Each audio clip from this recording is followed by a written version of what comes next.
nous sommes en liaison avec Christophe Boulierac, porte-parole de l'UNICEF au Liban. Bonsoir, merci d'être avec nous. Vous êtes en direct de Beyrouth. Première question, vous avez vécu ces dernières 24 heures avec les Libanais. Qu'est-ce que vous avez vu et quelle est la situation ce soir dans la capitale ? Oui, bonsoir. Depuis déjà lundi dernier, on est passé à un niveau encore plus violent et plus difficile pour la population au Liban dans ce conflit. Mais c'est vrai que depuis hier soir, ça a basculé dans une dimension vraiment très chaotique. On s'est réveillé ce matin à Beyrouth avec d'énormes fumées. La nuit a été très courte parce qu'il y a eu toutes ces détonations et surtout, il y a eu depuis ce matin encore plus de personnes déplacées, des familles déplacées dans les rues de Beyrouth. On est maintenant ça ne concerne pas que Beyrouth, mais à 600 abris collectifs pour permettre en fait à toutes ces personnes, notamment des familles et notamment beaucoup d'enfants qui ont dû quitter en catastrophe leur maison, que ce soit dans le sud, mais depuis ce matin, le quartier qui a été particulièrement bombardé.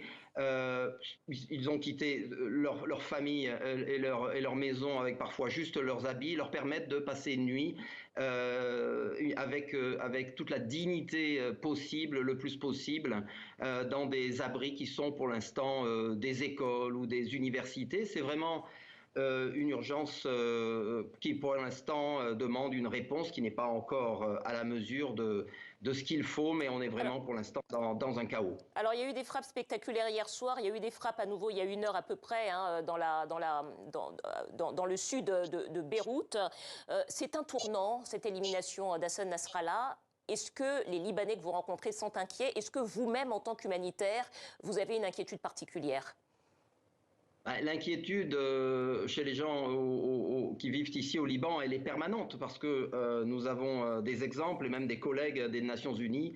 Je pense hier, j'étais dans la Beka, une maman qui était avec son enfant et qui est morte avec son enfant et on a retiré également son mari des débris. Donc le risque est partout, le risque est permanent.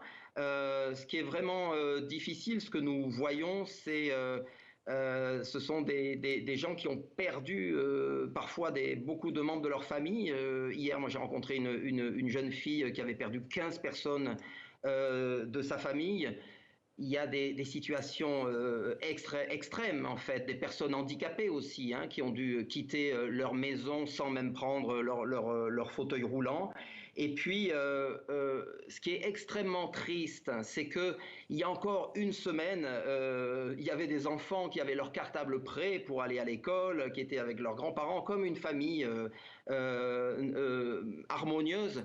Et puis, ces mêmes enfants, pour la plupart, sont aujourd'hui dans des écoles, mais pas pour étudier, pas pour apprendre, mais dans des écoles qui sont des abris de fortune. Et ils ne sont pas là pour apprendre, ils sont là pour trouver l'aide de première nécessité que nous leur apportons pour garder encore une fois ce semblant de dignité, c'est-à-dire des matelas, c'est-à-dire quand vous quittez tout, vous avez besoin de matelas, vous avez besoin d'eau, vous avez besoin de sacs de couchage. Donc c'est à la fois une peur, évidemment, parce que les attaques continuent, mais c'est aussi un traumatisme, parce que n'oublions pas que même quand ils sont dans des endroits de crise comme ça, les enfants ont besoin de jouer, il y a des soutiens psychosociaux, ils font des dessins, et on s'aperçoit vite que au-delà un peu du premier niveau de sourire, ils en viennent vite aux larmes. Dernière question, on a appris que depuis ces derniers jours, plus de 50 000 personnes ont fui le Liban vers la Syrie, où il y a déjà un grand nombre de réfugiés, qui est un pays qui a subi la guerre également. En tant qu'humanitaire, quelle situation est-ce que vous craignez, non pas seulement pour le Liban, mais pour la région, c'est-à-dire le Liban, la Syrie, humanitairement parlant? Écoutez, ce qu'il faut en fait, c'est la paix.